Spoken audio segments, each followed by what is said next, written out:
All right, so today we're going deep on Warren Buffett. Oh yeah, the Oracle of Omaha. Exactly. And, everyone wants to know his secrets to success, right?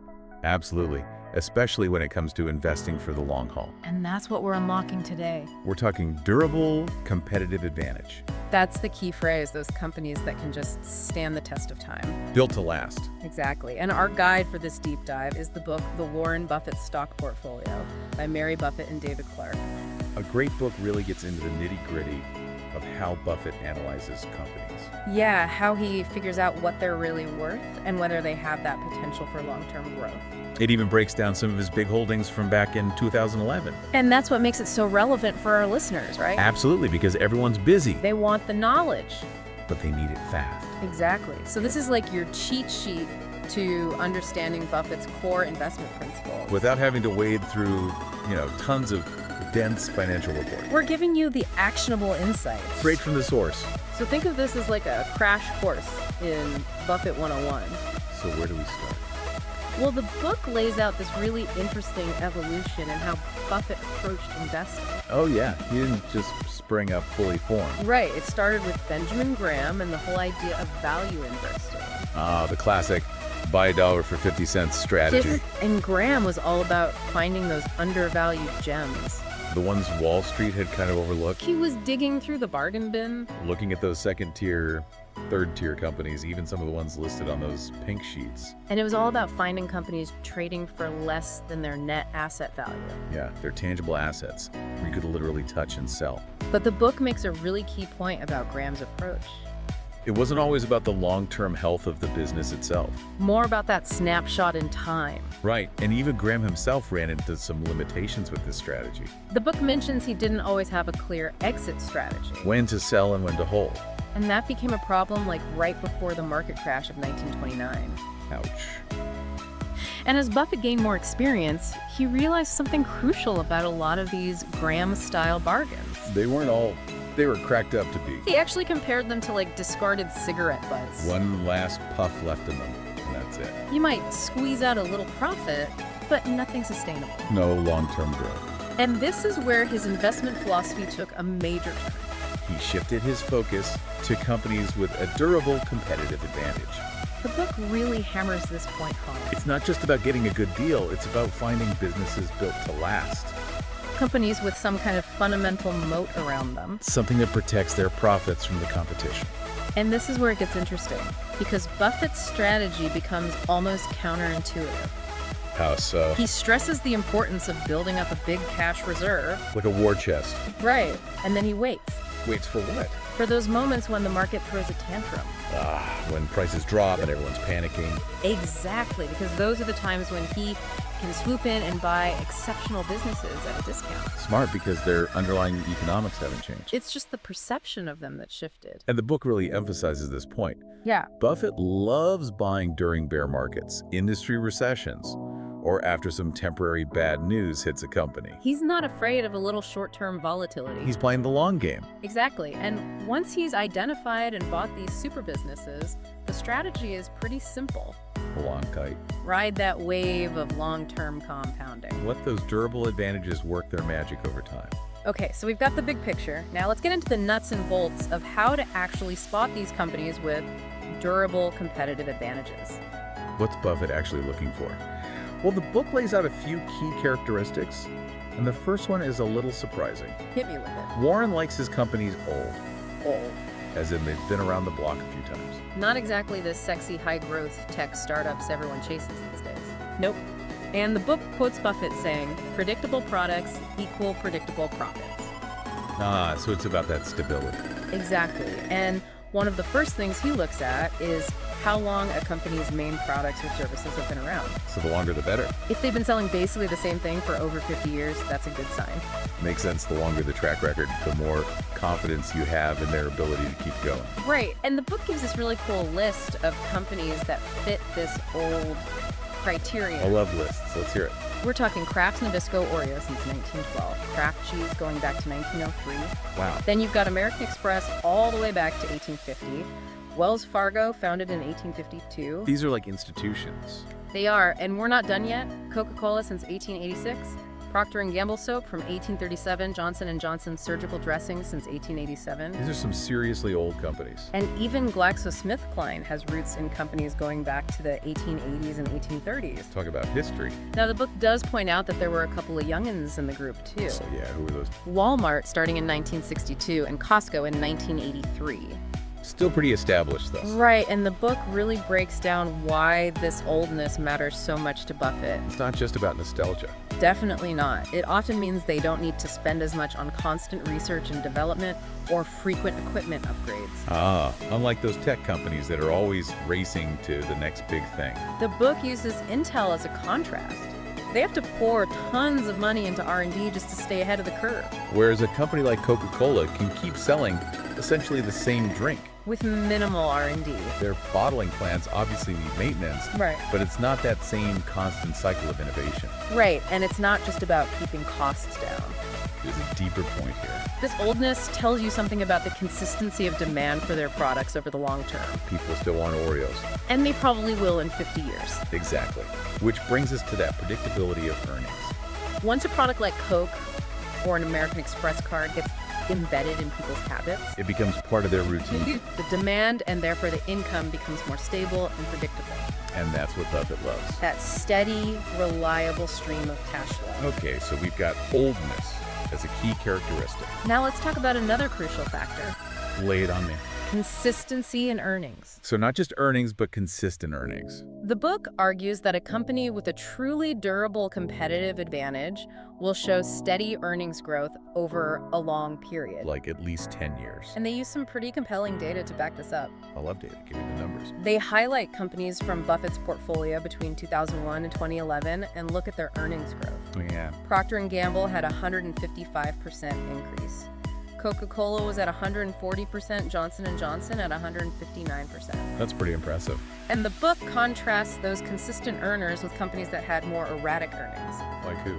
United, Continental, Ford Motor Advanced Micro Devices. Their earnings were all over the place.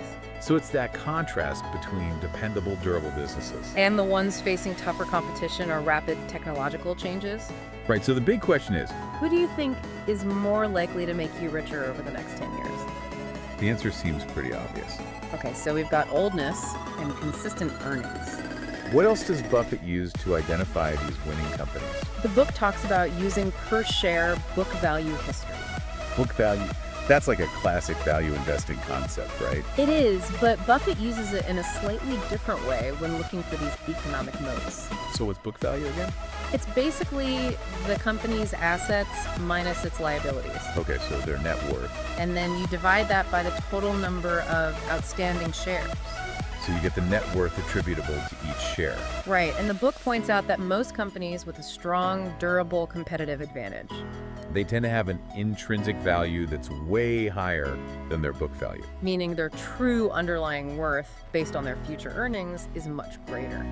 So book value can be kind of a misleading indicator sometimes. It can be. There are exceptions, though. The book mentions Moody's, which had a negative book value at the time, but still showed consistent earnings growth. Interesting. So in those cases, a negative book value combined with a long-term upward trend in earnings can actually be a good sign. Exactly, because it suggests they don't need a ton of physical assets to generate big profits. They're making money from something less tangible, like their brand or their intellectual property. Right, and the book also makes a point about long-term growth in book value. That's the key takeaway there. It can be influenced by things like mergers and acquisitions.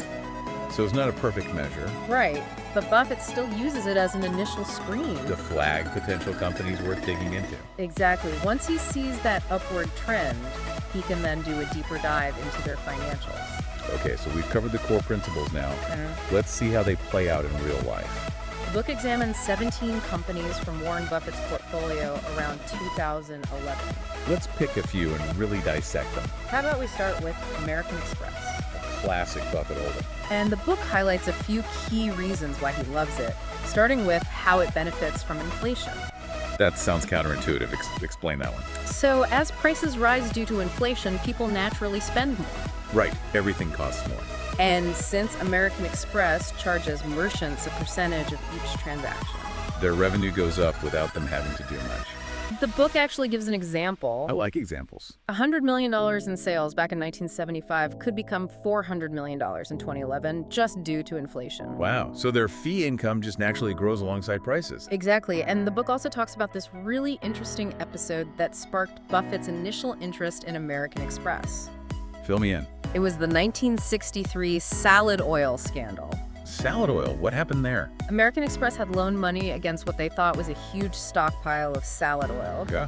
Turns out it was all a scam. Most of the oil didn't even exist. Oh, no. Yeah, it was a massive $80 million loss. Huge at the time. It wiped out a big chunk of their net worth. Their stock price plummeted.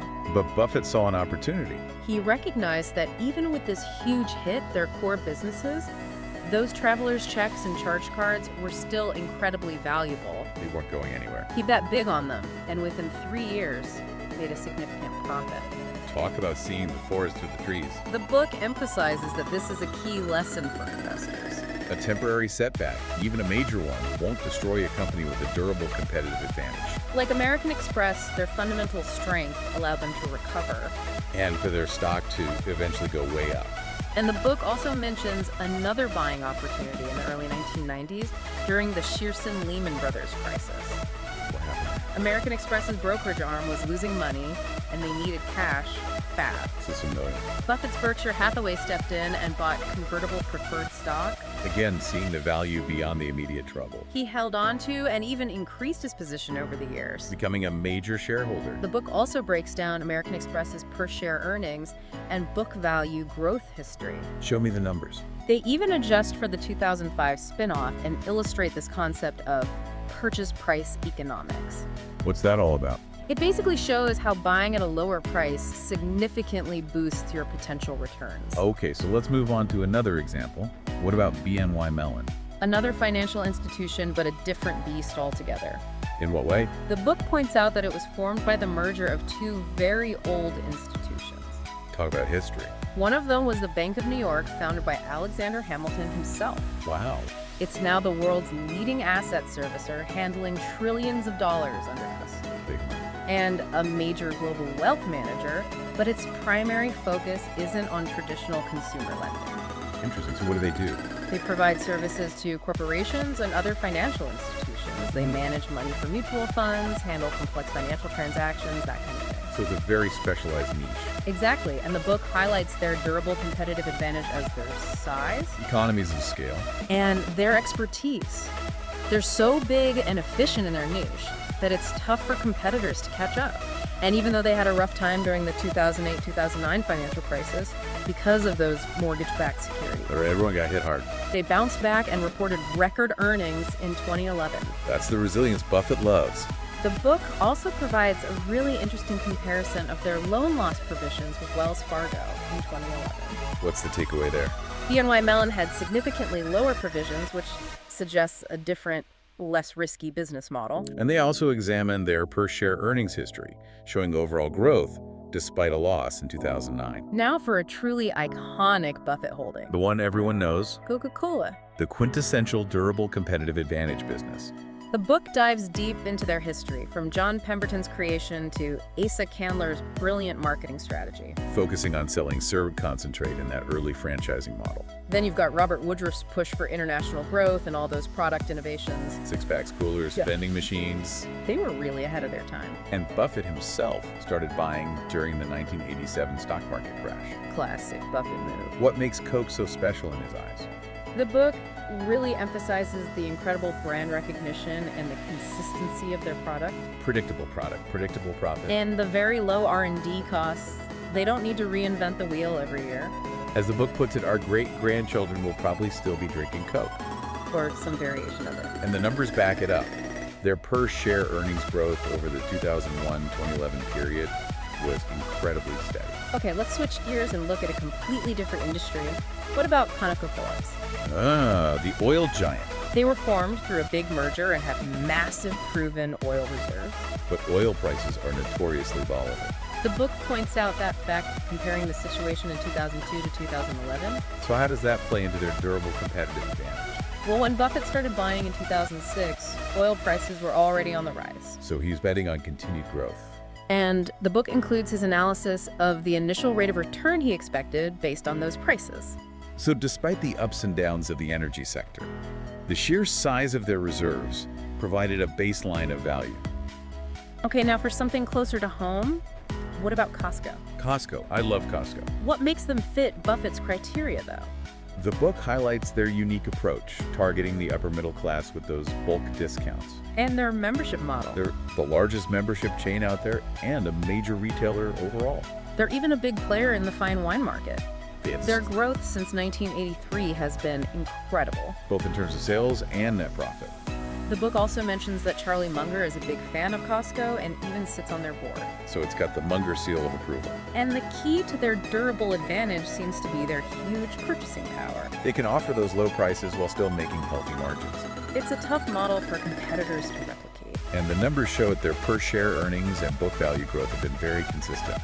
Even comparing favorably to a behemoth like Coca-Cola. Speaking of behemoths, Yeah. what about a pharmaceutical company like GlaxoSmithKline, GSK, as they're known. another global giant? The book details how they've grown through mergers of several long-established companies. So they've got that oldness factor going for them. And they have a diverse portfolio covering pharmaceuticals, biologics, consumer health products, and vaccines.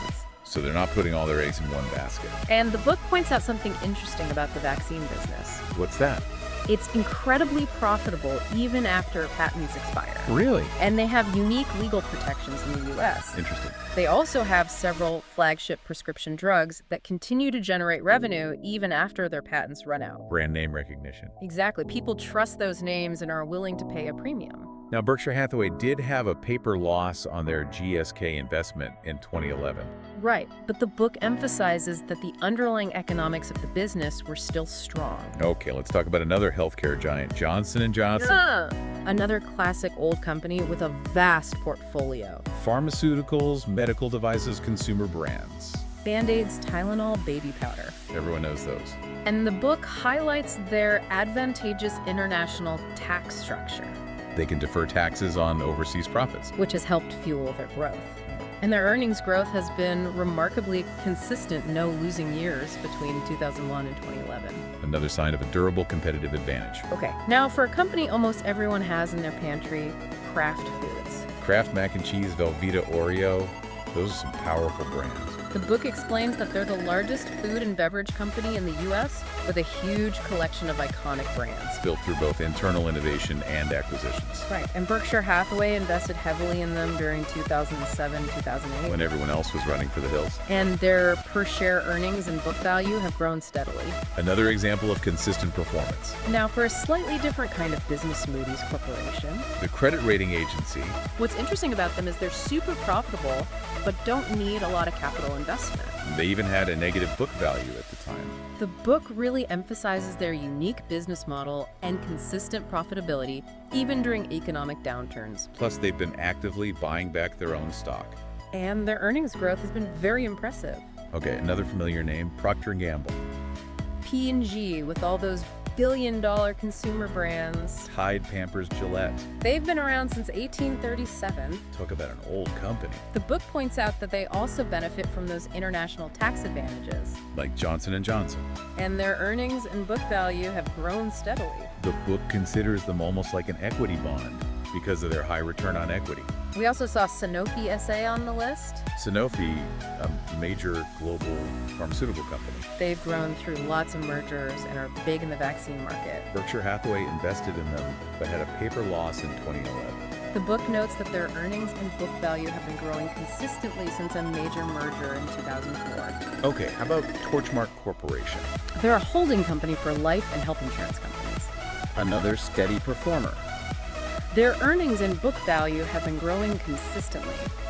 And in 2011, their stock was actually trading below its book value. Potentially a good deal for investors? The book even projects a future stock price based on their historical performance. Now, for a company with a durable advantage, rooted in infrastructure, Union Pacific Corporation. The railroad giant. The book talks about how the railroad industry has essentially become a series of regional monopolies. Not a lot of competition. And Union Pacific benefits from being much more fuel efficient than trucking for long hauls. Makes sense. The book applies Buffett's concept of a durable consumer monopoly to them. Interesting. And they've had significant increases in profit margin and book value. Plus a very consistent upward trend in earnings per share. Okay, another financial institution, U.S. Bancorp, A major commercial bank. known for their strategic acquisitions. They've grown through buying other banks. And they consistently achieve high returns on equity and assets. Better than some of Buffett's other banking investments. And their earnings and book value have grown steadily without any losing years. Last but not least, Walmart Stores, Inc. The retail behemoth. They've built their empire on low prices and high volume. Their competitive advantage comes from their massive purchasing power. They can squeeze suppliers like no one else. And their earnings growth has been very consistent, no losing years. Okay, we can't forget the Washington Post Company. They're an interesting case. Beyond the newspaper, they have TV stations, cable companies, Kaplan. A diverse portfolio. And they've managed to increase their earnings per share, even as their overall profits have declined slightly, How do they do that? by buying back their own stock. Smart. The book talks about Buffett's incredibly successful investment in them back in the 70s and how recessions have impacted their earnings and stock price. And finally, Wells Fargo and Company. Another one of Buffett's big banking holdings. They go all the way back to the California gold rush. Talk about history. They've grown into the second largest U.S. bank through mergers and are known for their strong management. Buffett first invested in them during the real estate crash of the late 80s. And kept buying during the 2008 financial crisis. He's not afraid of a little turmoil. And their earnings and book value have grown consistently even through those tough times. Okay, so we've covered a ton of companies. The book actually also briefly mentions Berkshire Hathaway's other investment managers. Oh yeah, Munger, Combs, and Weschler. It touches on Charlie Munger's investment in BYD, the Chinese electric vehicle company. That was a bit of a roller coaster. And Todd Combs' initial investments in MasterCard and Dollar General. He really focuses on understanding their business models. And Ted Weschler's style, which is more about reading tons of annual reports and holding for the long term. He's a bit different from Buffett in that he's also used short selling in the past. Okay, so after all this, what are the key takeaways for our listeners? The big one is Buffett's relentless focus on those durable competitive advantages. Those economic moats. He looks for businesses he understands with a long history of selling predictable products. Leading to predictable profits. Consistent earnings growth is crucial. And he uses the history of per-share book value as another indicator of financial strength. Though it's not always perfect. And remember, his strategy is all about patience. Building up those cash reserves and waiting for the right moment to strike. When those exceptional businesses go on sale. So this deep dive based on the Warren Buffett stock portfolio gives you the tools to start thinking like Buffett. Analyzing companies for their long-term potential. Now here's a final thought for our listeners. Keep those wheels turning. Considering Buffett's love for those old predictable businesses with those lasting competitive advantages. What seemingly old or predictable companies today might actually have a similar edge in our rapidly changing world. How would you go about analyzing their long-term potential using publicly available information? That's something to ponder as you continue your own investment journey. Until next time. Happy investing.